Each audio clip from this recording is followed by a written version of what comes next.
According to authorities in Buffalo, New York, they said the suspect who shot the 13 people was armed with an assault-style rifle and appeared to have acted alone. And he drove to Buffalo, New York from his home in New York County, more than an hour away, to target the store in an attack that he broadcasted on the internet. 11 of the 13 people struck by the gunfire were black. Officials said and called it a hate crime. A white supremacist who has engaged in an act of terrorism and will be prosecuted. This was said by New York Governor Kathy Hochul. The suspect was heavily armed and dressed in tactical gear, including body armor. Police said they didn't immediately name him, saying it was in part to avoid giving the man celebrity status. When confronted by officers in the store, the suspect held a gun to his own neck, but they talked him into dropping the weapon and surrendering. Wow. So, when we look at things of this matter, I have to play devil's advocate.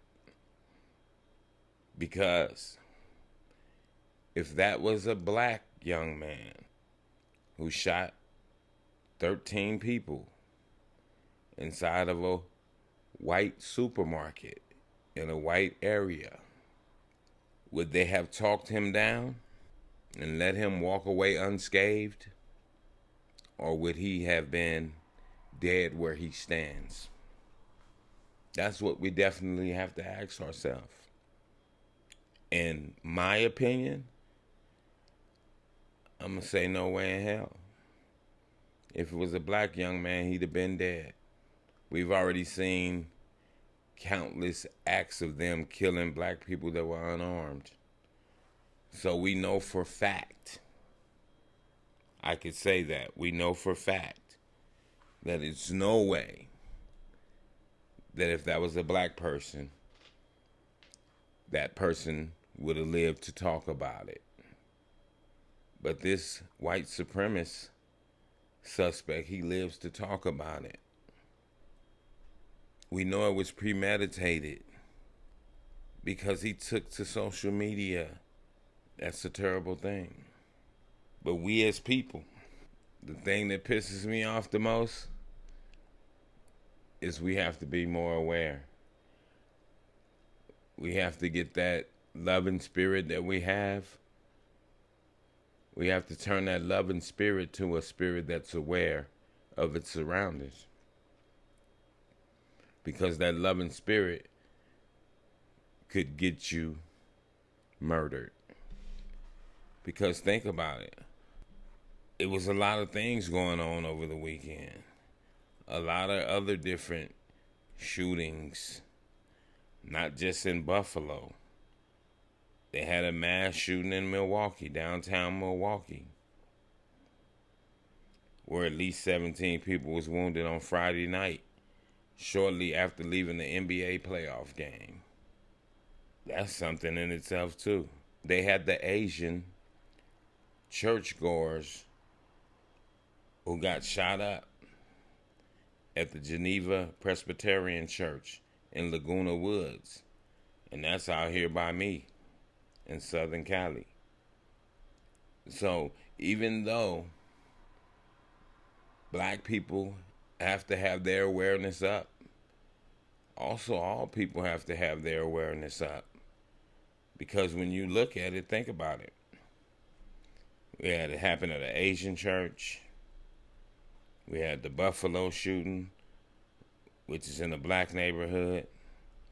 And we had the mass shooting in downtown Milwaukee after the NBA playoff game. So we know that definitely would be a variety of nationalities. But all people have to be even more aware.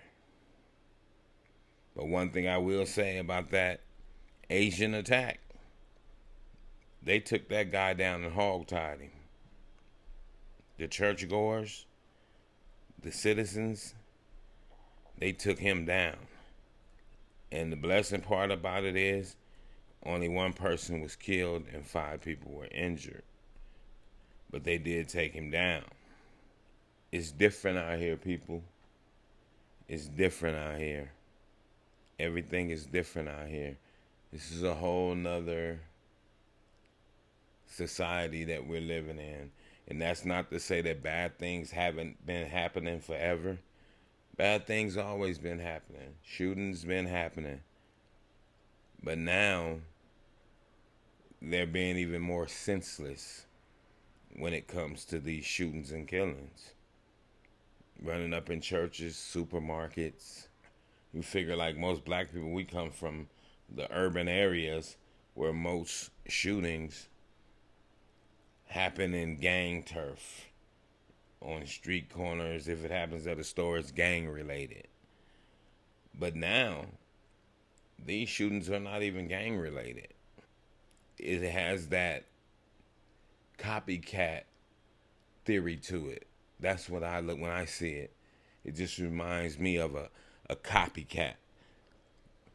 I'm just gonna do what other people are doing and get me a name.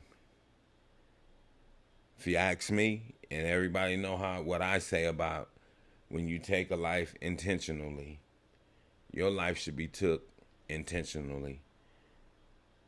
But when you gonna get a pat on the hand and you get to do life in prison and just sit behind bars, eat every day, get free soap, get the shower, get to play games, get Walkmans, and get to watch TV, yeah, you can live through that. But if you knew that if you got captured for intentionally killing somebody, you knew that they were going to kill you, it'll be totally different. You definitely wouldn't put it on the line like that, because you're going to know the outcome if you get caught. You're going to know that they're going to tear that ass up. But what happens in the U.S., it's too free. It's too free. The animals get to roam. The animals get to kill, and all we do is put them in a cage and let them write a book and make a movie about them. No. If we make a movie about you, it's going to have a hell of an ending of how you took a life and we took your life in front of the rest of the world because you made a spectacle of that person's life that you took, or those persons or those people's life that you took. So we gonna make a spectacle of you. That's how we gotta do it. And that's what's gonna make people say, whoa, I got to wise up. Other than that, it's gonna definitely draw out all the real sick ones. So all the real sick ones gonna come out because they're gonna continue to do it, don't matter what's the consequence. So now we ain't gonna just get those ones that's following the pecking order of the group or organization they from. We gonna get the real sick ones, and then we're gonna rid them. But the ones that really ain't about that life, they not gonna do it because they know the consequences heavy. That's a part of a solution to end this madness. But if we're going to keep babying them and let them continue to do what they want to do, which is run amok throughout this country, they're going to continue to run amok. It's going to be another one coming right behind that one until we cut one of their heads off in broad daylight. And that's when the shit is going to stop. And that's what I say about all that. But as long as I know I get to go sit back and chill and let people give me kudos, my group anyway, give me kudos for being a rider, I'm going to feel good about myself. But if we don't allow you to get kudos, We lock you in that cell by yourself. You don't get to talk to nobody. You get to think about it. And then we make a shortcoming of your life. Then we're going to get some results around here. And that's the way it should be. It's no way you should be able to kill somebody else's family member and then you still out here living, even though you're behind bars, but you still living. You might outlive their whole generation of people. That's not cool. So the laws with this thing definitely have to be changed. I hear a lot of people talking about different things like Urban X podcast, which I listen to, shout outs to them, where other people are talking about, oh, this thing has the conspiracy theory to it. It's something they trying to do with it. It's going to give them opportunity to pass a law. Well, if it gives them opportunity to pass a law, I hope that they pass that kind of law. The kind of law where it's going to be non-tolerance when you intentionally take somebody else's life. And that's the way it should be. You shouldn't be able to roam in jail spaces, eating off the taxpayers' money. And some of the taxpayers are the victims' families. You shouldn't be able, nobody should be able to. No matter what race, color, or creed, you shouldn't be able to. You should be made for people to see that we're not going to tolerate it. That's what it definitely should be. Until then, if we never do, we're going to always have things like this shooting in Buffalo. We're always going to have things like the Laguna Woods where a man runs up in a church. We're going to always have drive-by shootings where they letting off 300 rounds. No. When you get caught for doing such a crime, even if you attempted to do it, and you let off 300 rounds, and you didn't kill nobody, we're going to give you 300 years. Hard labor.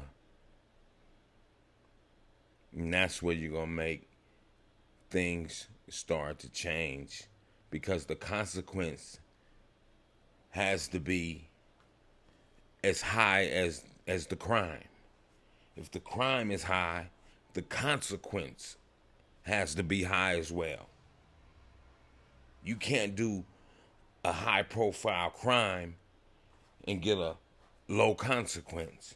No, your consequence got to be just as high as your crime. And that's where the results, and that's where things start to change. And that's what I have to say about it all. That's my opinion. People always want to know what's the solution. That's a solution. It's a start of a solution anyway. But I'm going to let y'all go. I just wanted to speak on the Buffalo mass shooting, the Laguna Woods, and the Milwaukee shooting after the NBA game. I just wanted to give my input on it. And with that, I'm going to say this is the new venue. North, east, west, south.